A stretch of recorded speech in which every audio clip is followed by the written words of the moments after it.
Welcome to my channel. तो जैसे कि आपको पता है हम प्रयोगशाला परिचारक का प्रिपरेशन कर रहे हैं। तो प्रयोगशाला परिचारक के लिए आज का जो हमारा वीडियो रहेगा वो जीव विज्ञान के ऊपर रहेगा। ये हमारा 15th नंबर का क्लास है जिसमें हम जीव विज्ञान के यानी कि बायोलॉजी के एक बेहतरीन टॉपिक पोषण, परिवहन और उत्सर्जन यानी कि ये 3 टॉपिक एक ही वीडियो में डिस्कस करेंगे। इन 3 टॉपिक से रिलेटेड हम 100 क्वेश्चन इसमें सॉल्व करने वाले हैं जो कि सारे इंपॉर्टेंट है, आपके एग्जाम के दृष्टिकोण से बहुत ही ज़्यादा महत्वपूर्ण है। इन सभी टॉपिक से आपको क्वेश्चन देखने को मिलता है, तो ये जो वीडियो है उसको एंड तक ज़रूर देखना, ठीक है। तो चलिए बिना किसी देरी के आज का जो हमारा बेहतरीन क्लास है वो हम स्टार्ट करते हैं। हमारा पहला क्वेश्चन हमें दिया गया है, प्रकाश संश्लेषण निम्नलिखित में से किस प्रकार की रासायनिक अभिक्रिया है, ये आपसे पूछा जा रहा है। तो प्रकाश संश्लेषण एक प्रकार का रासायनिक ऑक्सीकरण अभिक्रिया है, ठीक है। ऑप्शन नंबर जो डी है वो इसका करेक्ट आंसर होगा। इसके अतिरिक्त प्रकाश संश्लेषण से रिलेटेड कुछ और पॉइंट जो है वो आपको याद रखना है, ठीक है।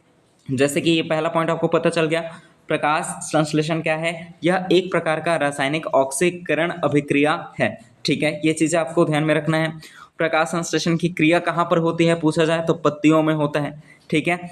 इसमें जो प्रकाश ऊर्जा है, ठीक है, प्रकाश ऊर्जा रसायन ऊर्जा में परिवर्तित होता है, ठीक है। प्रकाश ऊर्जा क्या होता है, रसायन ऊर्जा में परिवर्तित होता है। इसके अतिरिक्त इसके लिए जो अनुकूल तापक्रम माना जाता है वो 25 डिग्री सेल्सियस से 35 डिग्री सेल्सियस माना जाता है, ये आपको ध्यान में रखना है। अब इंपॉर्टेंट चीज जो पूछा जाता है प्रकाश संश्लेषण का, ठीक है, प्रकाश संश्लेषण का आपको अंतिम उत्पाद क्या है ये पूछा जाता है। तो हम देख लेते हैं कि रासायनिक अभिक्रिया किस तरह से होता है, वो हम समझते हैं। इसमें कार्बन डाइऑक्साइड लगता है, ठीक है, साथ ही 12H2O लगेगा हमें, 12H2O और 6 कार्बन डाइऑक्साइड और 12 जो H2O है जल वाष्प के रूप में, ठीक है। ये क्रिया करेंगे प्रकाश की उपस्थिति में, ठीक है, सूर्य का प्रकाश की उपस्थिति में। उसके बाद ये क्या निर्माण करेंगे, C6H12O6 का निर्माण करेंगे। इसके अतिरिक्त इन्होंने 6 कार्बन डाइऑक्साइड यूज़ किया है तो 6 ऑक्सीजन, ठीक है, 6 ऑक्सीजन अणु मुक्त करेंगे, ठीक है, यानी कि निर्माण करेंगे। इसके साथ साथ 6H2 ये बनाएंगे, ठीक है, ये इनके उत्पाद होंगे, ठीक है। तो इतनी चीज़ें आपको ध्यान में रखनी है। अब इसमें ये पूछा जाता है कि प्रकाश संश्लेषण का अंतिम उत्पाद क्या है, तो अंतिम उत्पाद C6H12O6 है यानी कि ग्लूकोज है, ठीक है। प्रकाश संश्लेषण की क्रिया पेड़ पौधे करते हैं और पेड़ पौधे इस क्रिया में जो अंतिम उत्पाद निर्माण करते हैं वो C6H12O6 है यानी कि ग्लूकोज है। ये आपको ध्यान में रखना है, इतनी चीज़ें आपको पता होनी चाहिए, ठीक है। चलिए आगे हम बढ़ते हैं। नेक्स्ट हमें क्वेश्चन दिया गया है, निम्न में से किस भाग में प्रकाश श्वसन होता है, किस भाग में प्रकाश श्वसन होता है ये आपको पूछा जा रहा है। प्रकाश श्वसन तो ये होता है हरित लवक में, ठीक है। ऑप्शन नंबर ए जो है वो इसका करेक्ट आंसर होगा। आगे हम बढ़ते हैं। नेक्स्ट हमें क्वेश्चन दिया गया है, प्रकाश संश्लेषण का मुख्य उत्पाद कौन सा है, मैंने अभी बताया ग्लूकोज, ऑप्शन नंबर डी इसका करेक्ट आंसर है। नेक्स्ट हमें क्वेश्चन दिया गया है, हरी पत्तियां पौधे में क्या कार्य करती है। तो जो हरी पत्तियां होती है वो पौधे में श्वसन का कार्य करती है, प्रजनन का कार्य करती है, प्रकाश संश्लेषण का कार्य करती है या वृद्धि का कार्य करती है। तो आप सभी को पता होगा हरी पत्तियां जो है वो प्रकाश संश्लेषण का कार्य करती है। ऑप्शन नंबर जो सी है वो इसका करेक्ट आंसर होगा।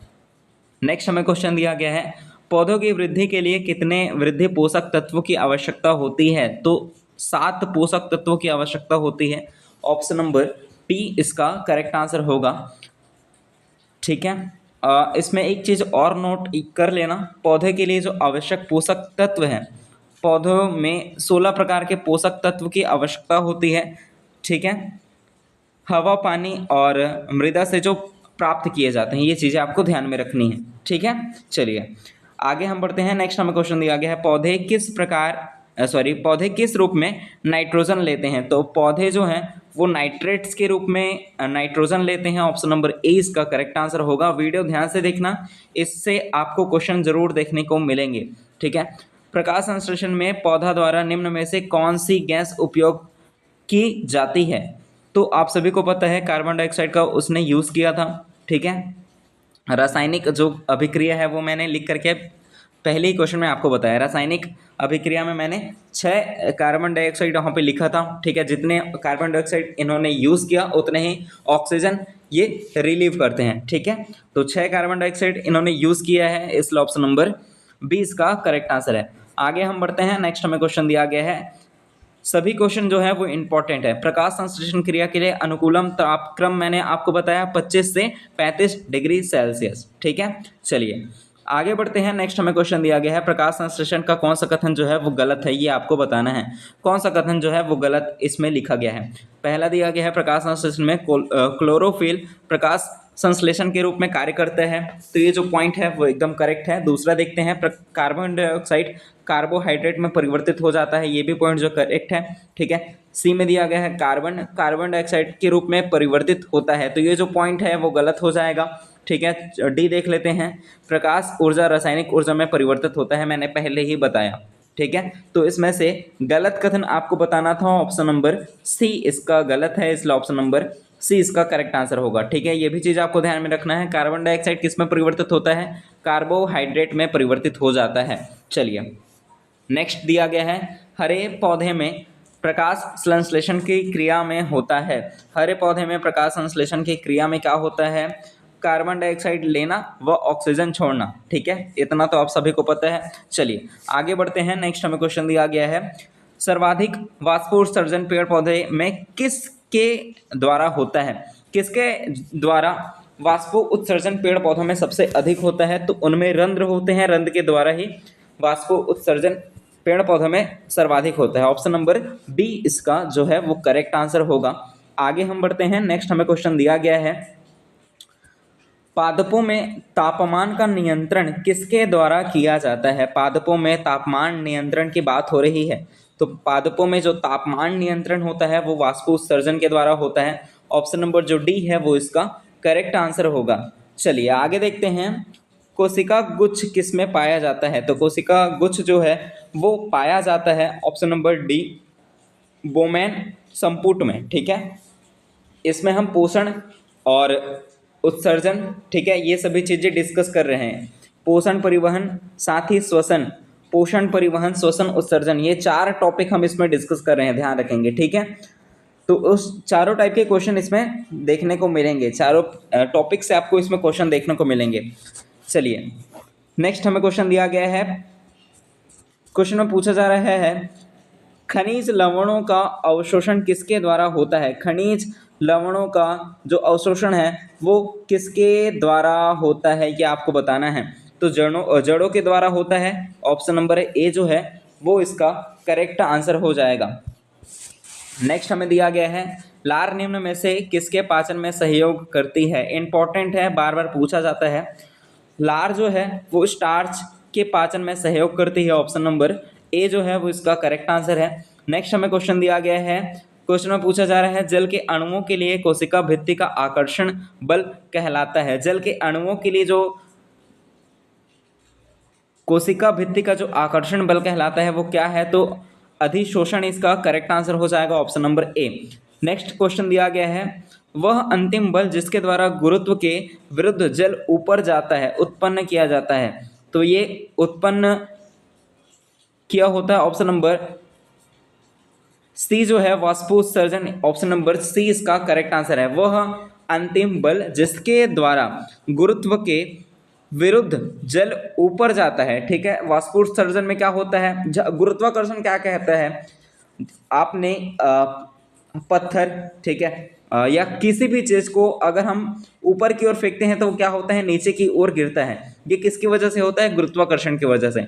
ठीक है, अब इसमें क्या क्या होता है, गुरुत्वाकर्षण के विरुद्ध क्या चीज जो है वो कार्य करता है, गुरुत्वाकर्षण क्या करता है, नीचे लाता है, लेकिन वाष्पोत्सर्जन क्या होता है, वाष्प जब बनता है, जैसे हम किसी भी द्रव को मान लेते हैं, पानी को जब हम गर्म करते हैं, ठीक है, ये द्रव अवस्था में है।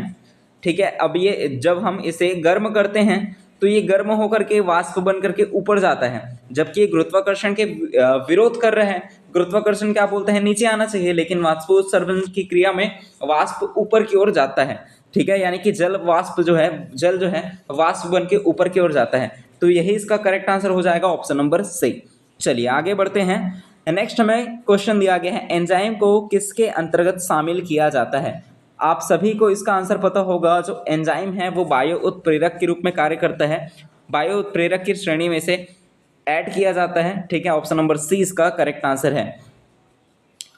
नेक्स्ट क्वेश्चन दिया गया है, जड़ा द्वारा अवशोषित जल एक पौधे के शीर्ष तक पहुंचता है, तो वो पहुंचता है वाष्पोत्सर्जन, खिंचाव और जल अणुओं का संसंजन द्वारा। ऑप्शन नंबर सी इसका करेक्ट आंसर है। नेक्स्ट हमें क्वेश्चन दिया गया है, पौधे में रसारोहण करने के लिए सबसे अधिक मान्य व्याख्या है, तो इसका जो करेक्ट आंसर हो जाएगा वाष्पोत्सर्जन संसंजन बल। ठीक है, डी इसका करेक्ट आंसर था। नेक्स्ट हमें क्वेश्चन दिया गया है, मनुष्य में मुख्य उत्सर्जी अंग कौन सा है? मुख्य, एकदम मुख्य जो उत्सर्जी अंग होता है वो वृक्क होता है, ऑप्शन नंबर ए। ठीक है, नेक्स्ट दिया गया है,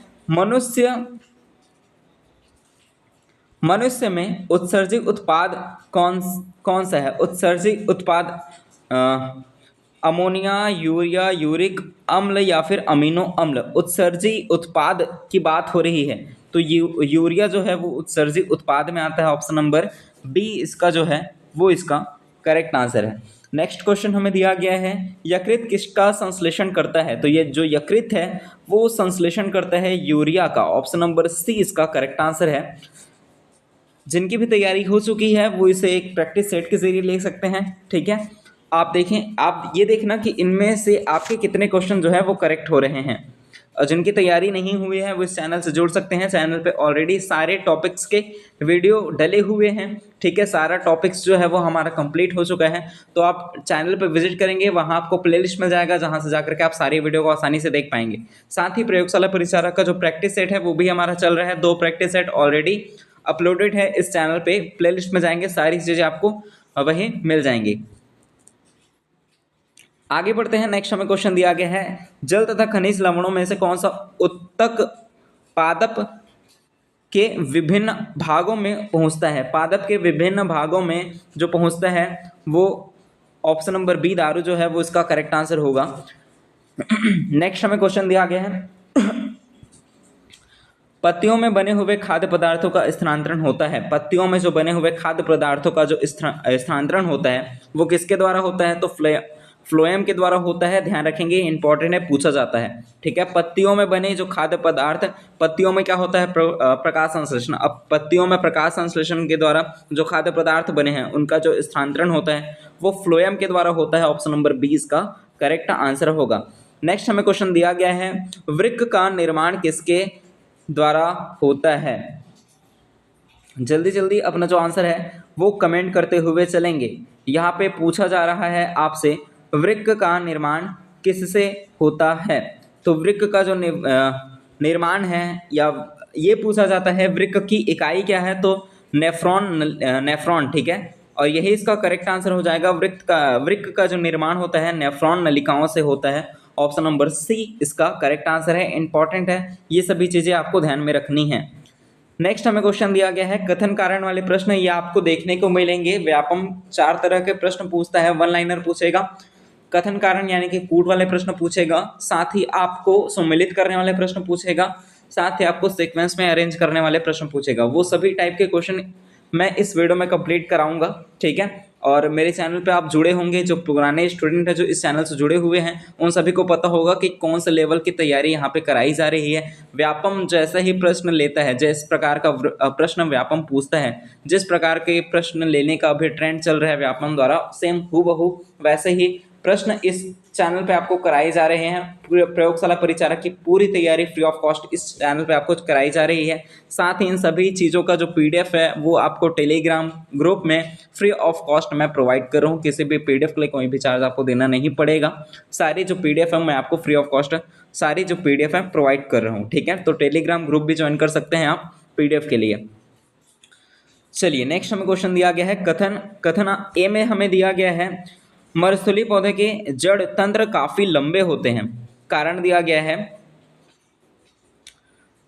मृदा का उच्च तापमान जड़ विकास को प्रोत्साहित करता है। क्या होगा करेक्ट आंसर? तो इसमें जो करेक्ट आंसर है वो हो जाएगा ऑप्शन नंबर सी, यानी कि कथन सही है लेकिन कारण जो है वो गलत है। ठीक है, ऑप्शन नंबर सी करेक्ट है। इस तरह के प्रश्नों को आपको ध्यान से समझना है और करेक्ट आंसर करना है। इसी तरह से प्रश्न आपको देखने को मिलेंगे, तो ध्यान से देखिए वीडियो, एंड तक जरूर बने रहना वीडियो में। नेक्स्ट हमें क्वेश्चन दिया गया है, वह मुख्य बल या कारक जो कि लंबे वृक्षों में पानी के घटने की क्रिया की व्याख्या कहलाता है, व्याख्या जो करता है वो क्या कहलाता है, तो वो कहलाता है ससंजन। ऑप्शन नंबर डी जो है वो इसका करेक्ट आंसर है। नेक्स्ट हमें क्वेश्चन दिया गया है, वह मानव में प्रोटीन का पाचन सर्वप्रथम किसमें होता है, मानव में जो प्रोटीन का पाचन होता है सर्वप्रथम, ध्यान रखना पूछा जाता है ये भी, मानव में जो प्रोटीन का पाचन है वो सर्वप्रथम जो होता है वो अमाशय से होता है, ठीक है। ऑप्शन नंबर सी इसका करेक्ट आंसर होगा, अमाशय में होता है, ध्यान रखेंगे।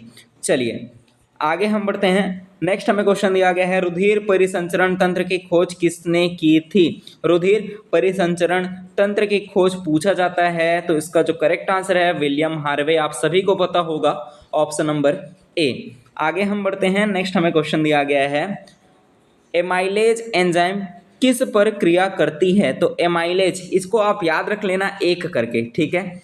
क्या याद रखेंगे, एक से एमाइलेज, क से कार्बोहाइड्रेट, ठीक है। ऑप्शन नंबर बी इसका करेक्ट आंसर होगा।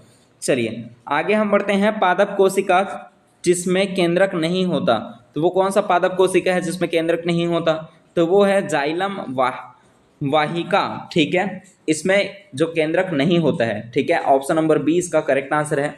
नेक्स्ट हमें दिया गया है, निम्नलिखित में से किस परिस्थिति में प्रकाश संश्लेषण सर्वाधिक होता है, प्रकाश संश्लेषण किस परिस्थिति में सर्वाधिक होता है, तो ये है तो इसका जो करेक्ट आंसर हो जाएगा वो हो जाएगा ऑप्शन नंबर सी, अंतरायिक प्रकाश एवं अंधकार में, ठीक है। ऑप्शन नंबर जो सी है वो इसका करेक्ट आंसर होगा। आगे हम बढ़ते हैं। नेक्स्ट हमें क्वेश्चन दिया गया है, सामान्य से हृदय धड़कन का कम होना, नॉर्मल जो हृदय धड़कना है, ठीक है, 1 मिनट में 72 बार धड़कता है, आप सभी ने सुना होगा, अब उससे कम धड़क रहा है तो वो क्या कहलाता है, तो वो कहलाता है ब्रेडिकार्डिया, ठीक है, ध्यान रखेंगे, ब्रेडिकार्डिया कहलाता है सामान्य धड़कन से कम होना, ठीक है। चलिए नेक्स्ट हमें दिया गया है, कुछ पौधों में रंध्र का खुलना और बंद होना वातावरणीय कारकों पर निर्भर नहीं करता है, क्योंकि अब इसका कारण क्या है, तो इसका जो करेक्ट आंसर हो जाएगा, कुछ पौधों में वह एक आवर्तित क्रिया होती है इसलिए ये निर्भर नहीं करता, ठीक है। कुछ पौधों की बात हो रही है यहाँ पे, ऑप्शन नंबर जो ए है वो इसका करेक्ट आंसर होगा। नेक्स्ट हमें क्वेश्चन दिया गया है, वायुमंडल में श्वसनांगों द्वारा शुद्ध वायु ग्रहण करना और अशुद्ध वायु को बाहर निकालना कौन सी प्रक्रिया कहलाती है, तो ये क्या कहलाती है, आप सभी को पता है, श्वासोच्छ्वास, ठीक है, जिसमें क्या होता है, शुद्ध वायु को हम ग्रहण करते हैं और अशुद्ध वायु को बाहर निकाल देते हैं, श्वासोच्छ्वास यही क्रिया है, ठीक है। नेक्स्ट दिया गया है, मानव हृदय 1 मिनट में लगभग कितने बार धड़कता है, अभी मैंने आपको बताया 72, ठीक है, तो 72 से 75 ये इसका करेक्ट आंसर होगा, ठीक है। चलिए आगे हम बढ़ते हैं। नेक्स्ट हमें क्वेश्चन दिया गया है, ट्रिप्सिन किसके पचाने में सहायक होता है, ट्रिप्सिन, तो ट्रिप्सिन जो है वो प्रोटीन के पाचन में सहायक होता है, ऑप्शन नंबर बी इसका करेक्ट आंसर हो जाएगा। नेक्स्ट हमें दिया गया है, प्रकाश संश्लेषण दर स्वतंत्र है, तो प्रकाश संश्लेषण दर जो है वो स्वतंत्र होती है प्रकाश की अवधि से, ऑप्शन नंबर ए जो है वो इसका करेक्ट आंसर हो जाएगा। नेक्स्ट हमें क्वेश्चन दिया गया है, हर्बेरियम है, तो हर्बेरियम जो है वो एक केंद्र जहां पादपों के सूखे नमूनों का संरक्षण किया जाता है, ये इसका करेक्ट आंसर हो जाएगा, ऑप्शन नंबर डी। चलिए नेक्स्ट दिया गया है, जल्दी जल्दी अपना आंसर जो है वो कमेंट करते हुए चलेंगे। पौधों में हील अभिक्रिया होती है, हील अभिक्रिया की बात हो रही है, पौधों में हील अभिक्रिया जो होती है वो केवल दिन के प्रकाशिक समय में होता है, इसलिए ऑप्शन नंबर जो बी है वो इसका करेक्ट आंसर हो जाएगा। पनीर बनाने में किस किण्वन का प्रयोग होता है, इंपॉर्टेंट है, बार बार पूछा जाता है, पनीर बनाने में किस किण्वक का जो प्रयोग होता है वो हो जाता है रेनिन, ठीक है। दूध में कौन सा चीज़ पाया जाता है, तो रेनिन पाया जाता है, ये भी आपको पता होना चाहिए। ठीक है, तो पनीर बनाने में किस किण्वक का प्रयोग होता है? तो रेनिन किण्वक का प्रयोग होता है। ऑप्शन नंबर जो ए है वो इसका जो है करेक्ट आंसर हो जाएगा। नेक्स्ट हमें दिया गया है मानव शरीर के किस अंग में हड्डियों की संख्या सर्वाधिक होती है? पूछा जाता है हड्डियों की संख्या किस में सर्वाधिक होती है, कौन सी हड्डी जो है वो सबसे लंबी होती है, मानव शरीर की कौन सी हड्डी जो है वो सबसे छोटी होती है? तो सबसे लंबी जो है वो फीमर है, जो कि जांघ की हड्डी होती है। सबसे छोटी जो है वो स्टेपिस, जो कि कान की होती है। ठीक है, ये सभी तो पता होगा। इसमें क्या पूछा जा रहा है, किसमें कौन सा अंग है? क्या वो उंगली है, क्या मस्तिष्क है, या फिर छाती है, या फिर कशेरुकी है? किसमें सबसे अधिक जो हड्डी की संख्या अधिक होती है? तो उंगलियां। ठीक है, यह आपको ध्यान में रखना है। उंगली जो है उसमें हड्डियों की जो संख्या है वो सर्वाधिक होती है। इंपॉर्टेंट है, ध्यान रखेंगे। इसके अतिरिक्त जो मैंने दो चीजें और बताया, कौन सा सबसे लंबी हड्डी होती है तो फीमर, कौन सी सबसे छोटी हड्डी है तो स्टेपिज। ये भी चीज आपको ध्यान में रखनी है। चलिए नेक्स्ट हमें क्वेश्चन दिया गया है जीवाणुओं में श्वसन क्रिया का स्थान है। तो जीवाणुओं में श्वसन क्रिया का जो स्थान होता है वो होता है मृजोसोम्स। ठीक है, यहाँ पे मृजोसोम्स होगा, ऑप्शन नंबर डी। ठीक है, मृजोसोम्स लिखा है, ऑप्शन नंबर डी जो है वो इसका करेक्ट आंसर होगा। नेक्स्ट हमें क्वेश्चन दिया गया है मनुष्य में गुआनिन और एडेनिन के उपाचयिक वर्ज्य पदार्थ किस रूप में उत्सर्जित होते हैं? ठीक है, गुआनिन और एडेनिन दोनों चीज़ें इंपॉर्टेंट है, ये आपको ध्यान में रखना है। ठीक है, तो मनुष्य में गुआनिन और एडेनिन के उपापचयिक वर्ज्य पदार्थ किस रूप में उत्सर्जित होते हैं? तो ये सभी होते हैं यूरिक अम्ल के रूप में। ऑप्शन नंबर जो ए है वो इसका करेक्ट आंसर है। नेक्स्ट दिया गया है ग्लाइकोसिस के अंत में कितने एटीपी अणुओं का सीधा लाभ होता है? तो इसमें से 2 एटीपी अणुओं का सीधा लाभ होता है। ऑप्शन नंबर जो ए है वो इसका करेक्ट आंसर होगा। नेक्स्ट हमें क्वेश्चन दिया गया है कौन सा कथन सही है? कौन सा कथन सही है ये आपसे पूछा जा रहा है। तो इसमें से जो सही पॉइंट है वो हो जाएगा अधिकतर जीवाणु विविध पोषी परंतु कुछ स्वपोषी होते हैं, ये इसका करेक्ट आंसर होगा। ठीक है, क्योंकि सभी जीवाणु स्वपोषी नहीं होते, सभी जीवाणु विषमपोषी नहीं होते, सभी जीवाणु विषमपोषी परंतु कुछ स्वपोषी, ये भी इसका करेक्ट आंसर नहीं बैठ रहा था। अधिकतर जो जीवाणु होते हैं वो कैसे होते हैं? विविध पोषी होते हैं, लेकिन कुछ जो हैं वो स्वपोषी होते हैं। ठीक है, चलिए आगे हम बढ़ें। नेक्स्ट हमें क्वेश्चन दिया गया है श्वसन क्रिया में निम्नलिखित में से कौन सी गैस निकासित होती है? श्वसन क्रिया में कौन सी गैस निकासित होती है? तो ऑक्सीजन इसका करेक्ट आंसर हो जाएगा, ऑप्शन नंबर ए। ठीक है, चलिए अगर आपको वीडियो अच्छा लग रहा होगा तो वीडियो को लाइक कर लीजिए, इस चैनल को सब्सक्राइब कर लीजिए ऐसे ही और वीडियो पाने के लिए। साथ ही बाकी के जो वीडियो नहीं देखे होंगे आपने तो इस वीडियो के डिस्क्रिप्शन बॉक्स में सारी चीज़ों का लिंक आपको मिल जाएगा, या फिर आप मेरे चैनल पर विजिट करेंगे, वहाँ आपको सभी चीज़ों का प्लेलिस्ट मिल जाएगा, जहाँ से जाकर के आप सारी वीडियो को आसानी से देख पाएंगे। प्रयोगशाला परिचारक का जो सिलेबस दिया गया था उसका टॉपिक वाइज सभी चीज़ों का डिस्कशन, टॉपिक वाइज एमसीक्यू मैंने ऑलरेडी सॉल्व कर रखा है। ठीक है, सारी जो चीज़ें हैं वो इंपॉर्टेंट क्वेश्चन हैं, इंपॉर्टेंट क्वेश्चन को ही मैंने उसमें सेलेक्ट करके आपके लिए वीडियो बनाया है। ठीक है, जो आपको एग्जाम में देखने को मिलेगा। सेम हूबहू व्यापम जिस तरह के प्रश्न पूछते हैं वैसे ही मैंने प्रश्नों का संग्रह लेकर के आया है। ठीक है, सभी चीज़ें आप देख सकते हैं। साथ ही मैंने भारत का भूगोल जो कि आपके सिलेबस में दिया गया था, छत्तीसगढ़ का जितना भी टॉपिक दिया गया था वो सभी मैंने डिस्कस कर रखा है। प्रशासनिक ढांचा जहाँ से प्रश्न पूछेंगे ही पूछेंगे वो मैंने बेहतरीन क्लास में आपको डिटेल से डिस्कस किया है। सभी चीज़ों का लिंक आपको डिस्क्रिप्शन बॉक्स में मिल जाएगा।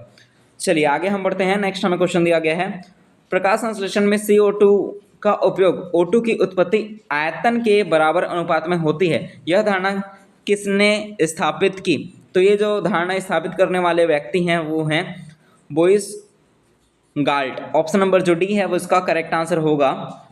50 क्वेश्चन हमने कर रखा है, 50 क्वेश्चन और बाकी हैं, तो वीडियो में एंड तक जरूर बने रहें। ठीक है, जल्दी ही हम सारे क्वेश्चन को कंप्लीट कर लेंगे जो कि आपके एग्जाम के लिए बहुत ही महत्वपूर्ण है। इसी तरह के प्रश्न आपको एग्जाम में देखने को मिलेंगे। पोषण परिवहन उत्सर्जन ये बेहतरीन टॉपिक है, साथ ही इंपॉर्टेंट टॉपिक है जहाँ से आपको क्वेश्चन देखने को मिलता है सभी एग्जाम में, तो वीडियो एंड तक जरूर देखना, ठीक है। नेक्स्ट हमें क्वेश्चन दिया गया है क्लोरोप्लास्ट के ग्राना अथवा थाइलेकाइड में कौन सी महत्वपूर्ण क्रिया होती है। ये चीज़ें आपको ध्यान में रखनी है, कौन सी महत्वपूर्ण क्रिया होती है, ठीक है। जल्दी से अपना आंसर जो है वो कमेंट करेंगे।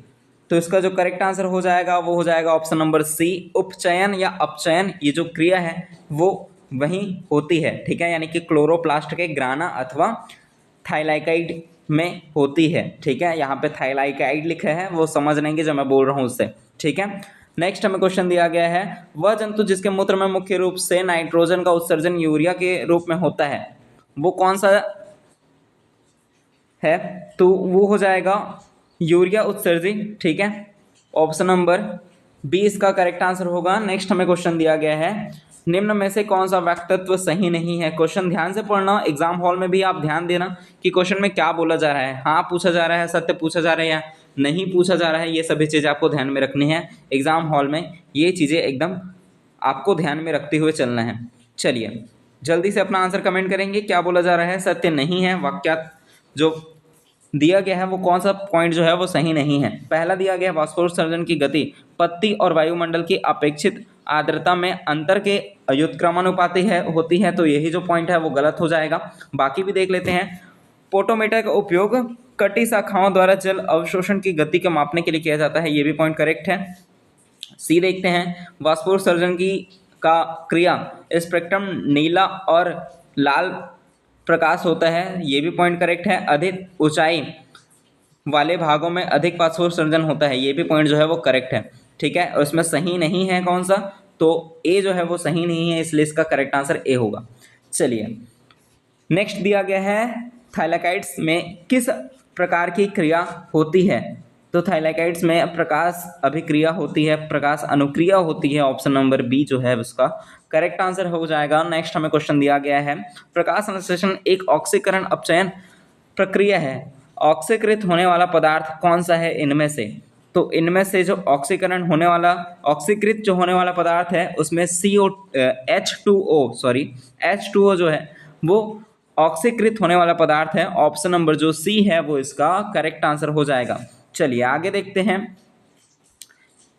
स्तनियों में मुख्य नाइट्रोजनी उत्सर्ज क्या होता है। तो ये होता है यूरिया, ठीक है, आप सभी को पता होगा, ऑप्शन नंबर जो डी है वो उसका करेक्ट आंसर होगा।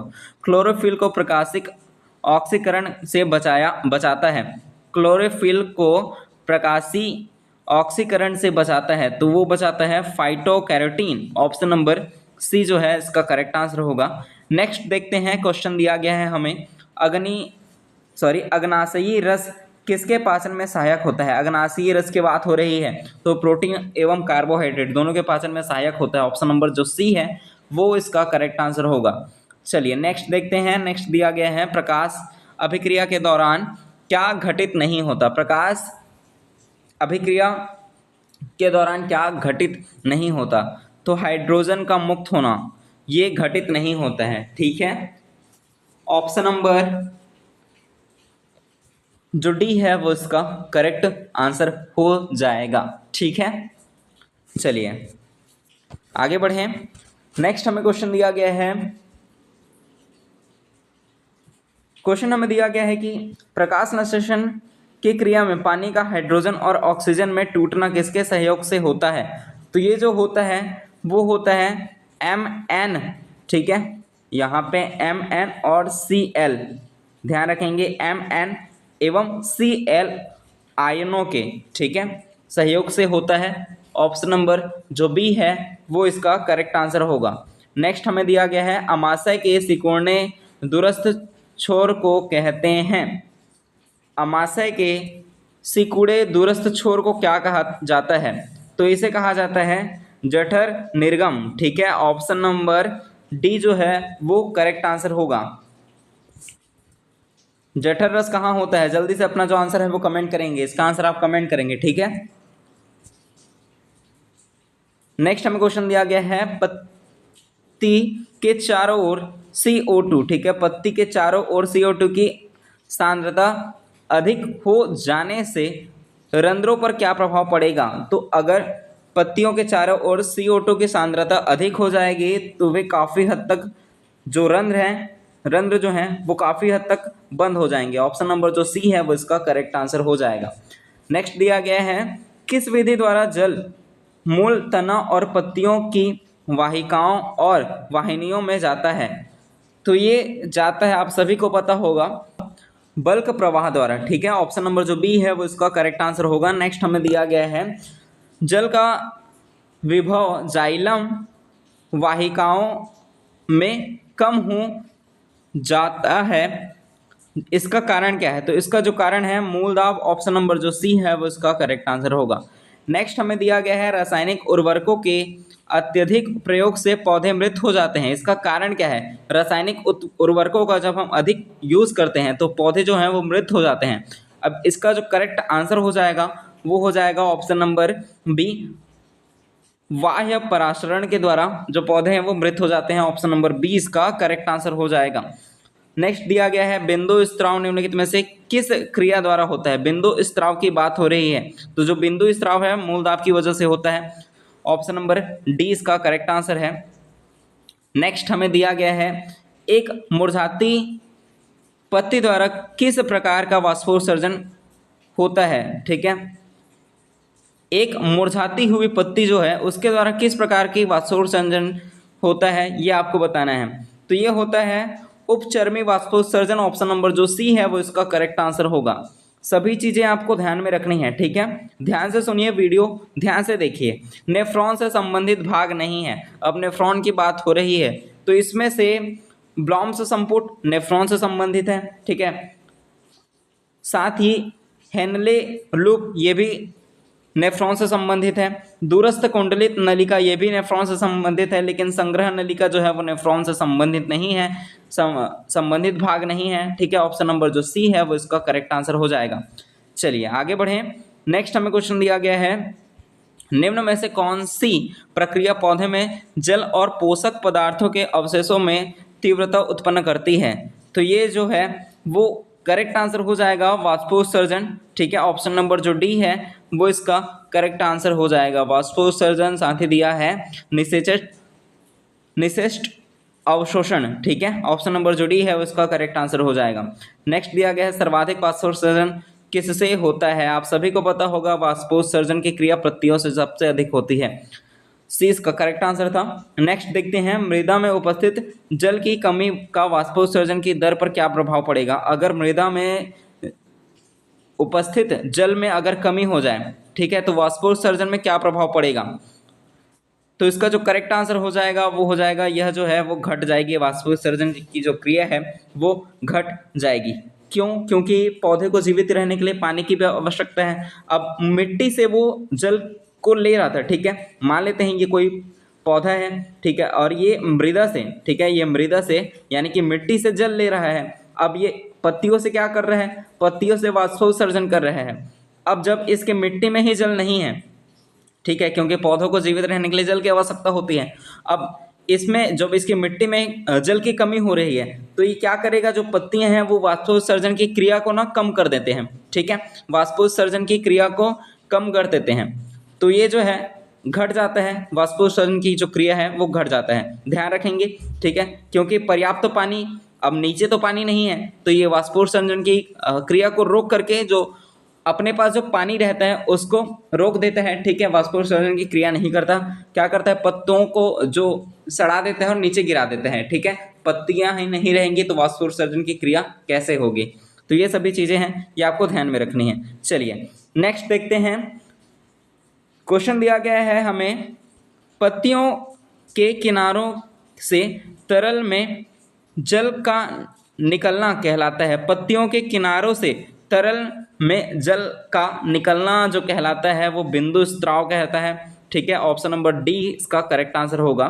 नेक्स्ट हमें दिया गया है, एक वृक्ष का तना दिन के समय सिकुड़ जाता है, इसका कारण क्या है? दिन के समय जो तना है वो सिकुड़ जाता है, तो वाष्पोत्सर्जन जनित तनाव की वजह से ये सिकुड़ जाता है। ठीक है, ऑप्शन नंबर बी इसका करेक्ट आंसर हो जाएगा।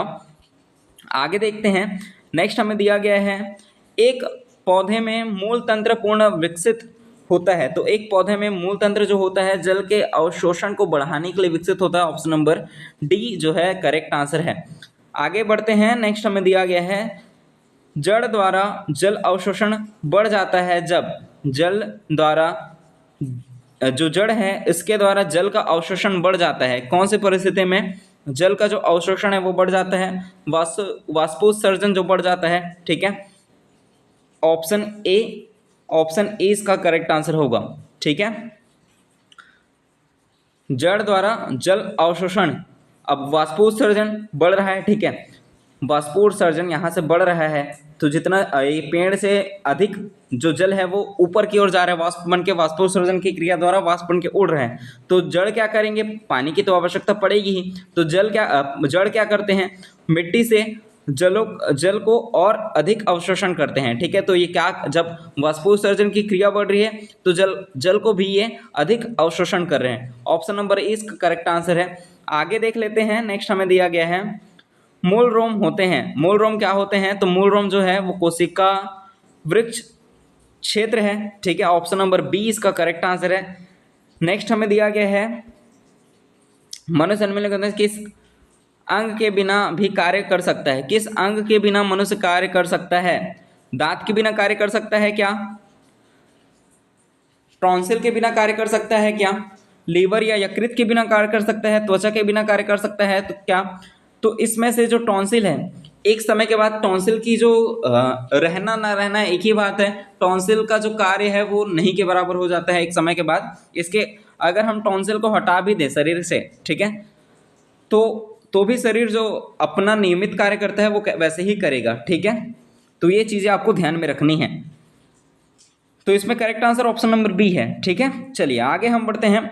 नेक्स्ट हमें क्वेश्चन दिया गया है यदि रुधिर में श्वेत रुधिर कोशिकाओं की संख्या सामान्य से अधिक हो जाएगी। क्या हो रहा है? रुधिर यानी कि रक्त में श्वेत रुधिर यानी कि WBC, ठीक है, व्हाइट ब्लड सेल की संख्या सामान्य से क्या हो रहा है? अधिक। तो इसे हम क्या कहते हैं ये आपको बताना है। ठीक है, WBC की मात्रा अधिक हो जाती है तो उसे क्या कहते हैं? WBC की मात्रा कम हो जाती है तो उसे क्या कहते हैं? ये दोनों चीज़ें मैंने जब थ्योरी क्लास, साथ ही जब हम टॉपिक वाइज डिस्कस कर रहे थे तो वहाँ पे मैंने वो सभी चीज़ें आपको बताई थी। वो चीज़ें आपको इसमें कमेंट करना है। ठीक है, WBC मैंने आपसे पूछा है, WBC की मात्रा अधिक हो जाएगी तो उसे क्या कहेंगे? साथ ही कम हो जाएगी तो उसे क्या कहते हैं? अब इसमें यह पूछा जा रहा है यदि रुधिर में श्वेत रक्त कोशिकाओं की संख्या सामान्य से अधिक होती जाती है तो यह दिखलाता है, तो ये क्या दिखलाता है? तो ये दिखलाता है शरीर में कोई संक्रमण है। ठीक है, ऑप्शन नंबर जो सी है वो इसका करेक्ट आंसर होगा। सामान्य से कुछ भी अधिक हो रहा है शरीर में, जैसे तापमान ही देख लेते हैं। शरीर का जो तापमान है वो निश्चित तापमान, ठीक है, एक निश्चित तापमान है, निश्चित तापमान से अधिक हो जाता है, शरीर गर्म हो जाता है तो हम क्या बोलते हैं? बुखार आ गया है। ठीक है, मतलब कोई बीमारी ही है। ठीक है, तो संक्रमण हो गया है। ठीक है, तो वही से भी चीज़ें आपको ध्यान में रखनी है। यदि रुधिर में क्या हो रहा है? श्वेत रुधिर कोशिकाओं की संख्या सामान्य सब नॉर्मल से अधिक होगा, मतलब कुछ बीमारी है। ठीक है, जो यानी कि संक्रमण, शरीर में कोई संक्रमण है, ये चीज़ें आपको ध्यान में रखनी है। साथ ही कम हो जाएगा तो भी संक्रमण का कारण होगा। ठीक है, इतनी चीज़ें आपको ध्यान में रखनी है। WBC और अधिकता और कमी इसको आपको बताना है जो मैंने आपसे पूछा है। ठीक है, कमेंट ज़रूर करना, मैं आप सभी के कमेंट को पढ़ता हूँ। साथ ही अगर वीडियो आपको अच्छा लग रहा होगा तो वीडियो को लाइक कर देना, क्योंकि आपके लाइक से मुझे मोटिवेट मिलता है, मैं और मोटिवेट हो जाता हूँ आपके लाइक करने से। ठीक है, और बेहतर वीडियो, साथ ही अच्छे कंटेंट लाने के लिए मैं प्रेरित होता हूँ इन सभी चीज़ों से।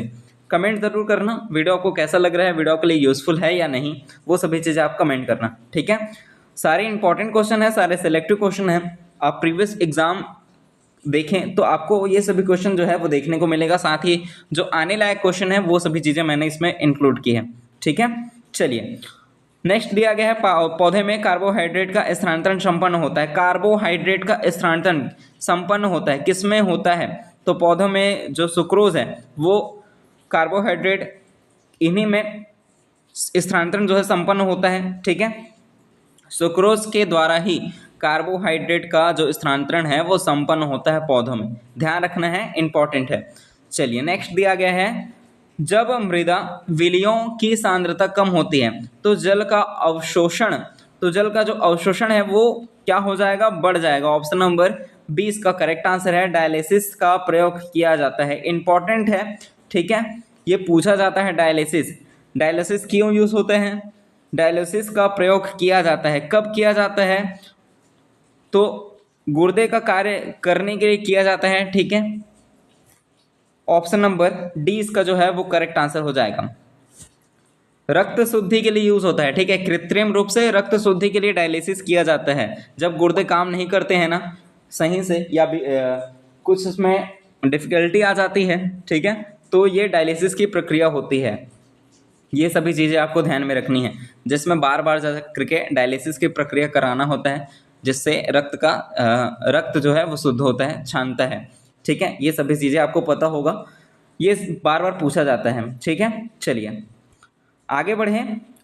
नेक्स्ट हमें दिया गया है क्रिएटिन अनुपस्थित होता है, किसमें क्रिएटिन अनुपस्थित होता है, तो इसका जो करेक्ट आंसर हो जाएगा स्वस्थ व्यक्ति के मूत्र में क्रिएटिन जो है वो अनुपस्थित होता है, ठीक है। चलिए आगे बढ़ें। नेक्स्ट हमें क्वेश्चन दिया गया है सूर्य प्रकाश की हरी किरणों का अवशोषण होता है, सूर्य प्रकाश की हरी किरणों का जो अवशोषण होता है वो होता है फाइको इरिथिन द्वारा। ऑप्शन नंबर डी इसका करेक्ट आंसर है। आगे हम बढ़ते हैं। नेक्स्ट हमें क्वेश्चन दिया गया है, क्वेश्चन पूछा जा रहा है प्रकाश संश्लेषण के इलेक्ट्रॉन ट्रांसपोर्ट तंत्र में हाइड्रोजन परिवाहक है, तो ये जो परिवाहक है वो होता है प्लास्टोक्यूनोन, ठीक है। ऑप्शन नंबर 20 का करेक्ट आंसर होगा। चलिए आगे हम बढ़ते हैं। नेक्स्ट हमें क्वेश्चन दिया गया है 25 क्वेश्चन लास्ट बचे हुए हैं, ठीक है, 25 क्वेश्चन बचे हुए हैं, 85 में हम आ चुके हैं। वीडियो में एंड तक ज़रूर बने रहना, सभी चीज़ें जो हैं वो आपको दिख रहा होगा, इंपॉर्टेंट है, सेलेक्टिव क्वेश्चन है सारे जो मैं लेकर के आया हूँ। क्वेश्चन दिया गया है मूल रोम जल अवशोषण करते हैं जब, तो इसका जो करेक्ट आंसर है वो हो जाएगा कोशिका द्रव की सांद्रता अधिक होती है, ठीक है। ऑप्शन नंबर डी जो है करेक्ट है। चलिए आगे देखते हैं। स्तनधारियों में भ्रूणीय अवस्था में उत्सर्जित पदार्थों का त्याग किया जाता है, स्तनधारियों में भ्रूणीय अवस्था में उत्सर्जित पदार्थों का त्याग किया जाता है, किसके द्वारा, प्लेजेंटा द्वारा त्याग किया जाता है, ठीक है। ऑप्शन नंबर जो सी है वो इसका करेक्ट आंसर होगा। आगे हम बढ़ते हैं। नाइट्रोजन उत्सर्जन से संबंधित अंग नहीं है, नाइट्रोजन उत्सर्जन से संबंधित अंग फुफ्फुस जो है वो नहीं है, ठीक है, बाकी सभी जो है वो करेक्ट है। चलिए ऑप्शन नंबर बी करेक्ट है। आगे हम देख लेते हैं। नेक्स्ट हमें दिया गया है पत्ती के प्रति वर्ग सेंटीमीटर में उपस्थित स्टोमेटा की संख्या लगभग कितना होता है, पत्ती के, ध्यान रखेंगे, प्रति वर्ग सेंटीमीटर में स्थित स्टोमेटा की संख्या लगभग कितना होता है, ये आपसे पूछा जा रहा है, तो ये 100 से कम होता है, ध्यान रखेंगे। चलिए आगे देखते हैं। भूखे व्यक्ति में मूत्र में पाया जाता है, भूखे व्यक्ति के मूत्र में क्या पाया जाएगा, तो भूखे व्यक्ति के मूत्र में पाया जाता है क्रिएटिनिन, ठीक है। ऑप्शन नंबर डी इसका करेक्ट आंसर होगा। चलिए आगे देखते हैं। नेक्स्ट हमें दिया गया है वायुनाल में भोजन प्रवेश को रोकने के लिए छिद्र सुरक्षित किससे होता है, वायुनाल में भोजन प्रवेश को रोकने के लिए छिद्र सुरक्षित किससे होता है, तो इसका जो करेक्ट आंसर हो जाएगा वो हो जाएगा ग्लाटिस, ठीक है, ग्लाटिस इसका करेक्ट आंसर हो जाएगा, ऑप्शन नंबर बी। आगे हम देखते हैं। नेक्स्ट हमें क्वेश्चन दिया गया है पौधे के रस का चूस लेना वाला सबसे छोटा कीट कौन सा है, पौधे के रस का चूस लेने वाला सबसे छोटा कीट कौन सा है, तो ये है एफिड, ऑप्शन नंबर ए इसका करेक्ट आंसर है। आगे हम देखते हैं। नेक्स्ट हमें क्वेश्चन दिया गया है जाइलम रस की सांद्रता के बारे में सही क्या है, जाइलम रस की बात हो रही है, जाइलम रस की सांद्रता के बारे में सही क्या है, तो इसका जो करेक्ट आंसर है कि वह फ्लोएम से कम होती है, ऑप्शन नंबर 20 का करेक्ट आंसर हो जाएगा। आगे बढ़ें।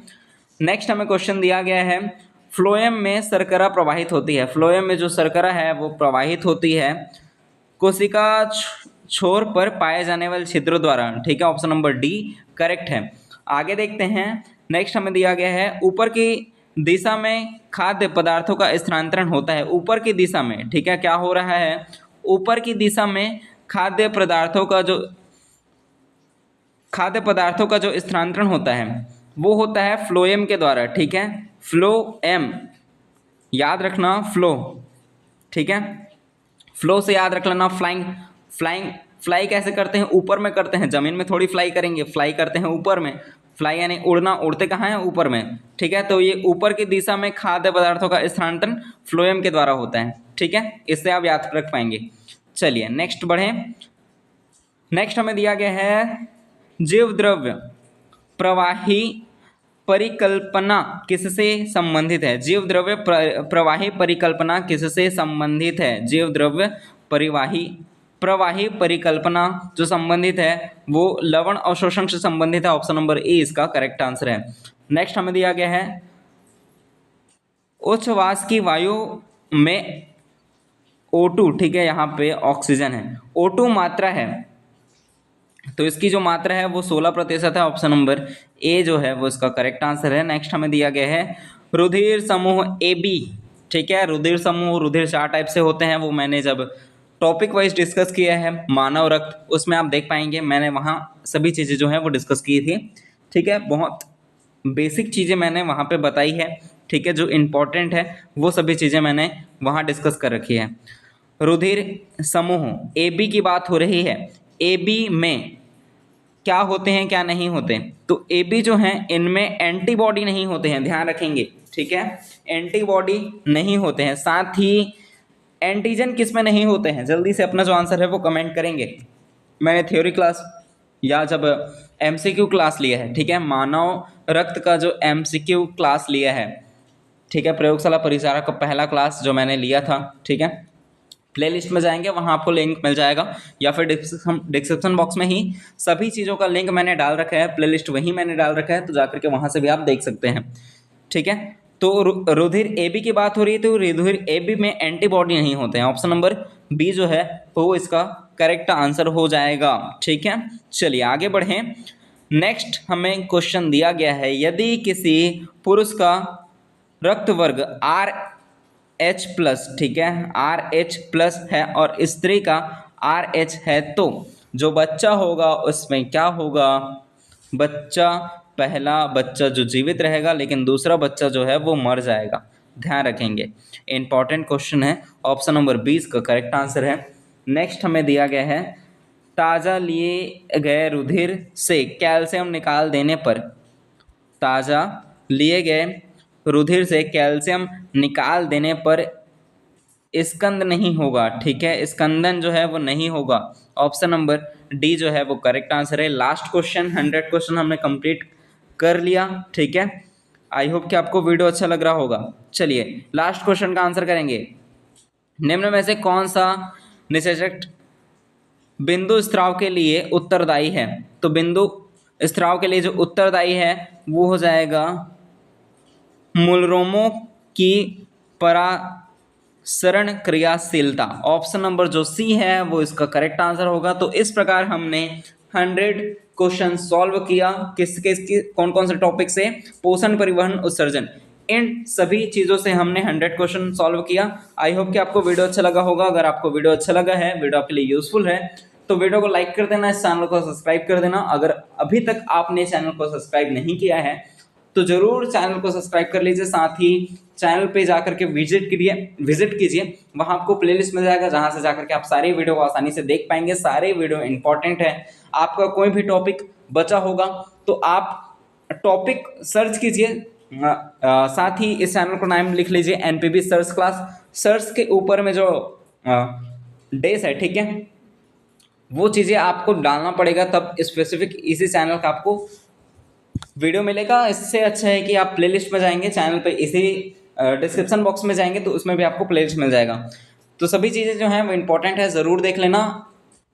चलिए तब तक के लिए बाय बाय, मिलते हैं हम नेक्स्ट वीडियो में। Thank you so much. तब तक के लिए जय हिंद, जय भारत, जय छत्तीसगढ़।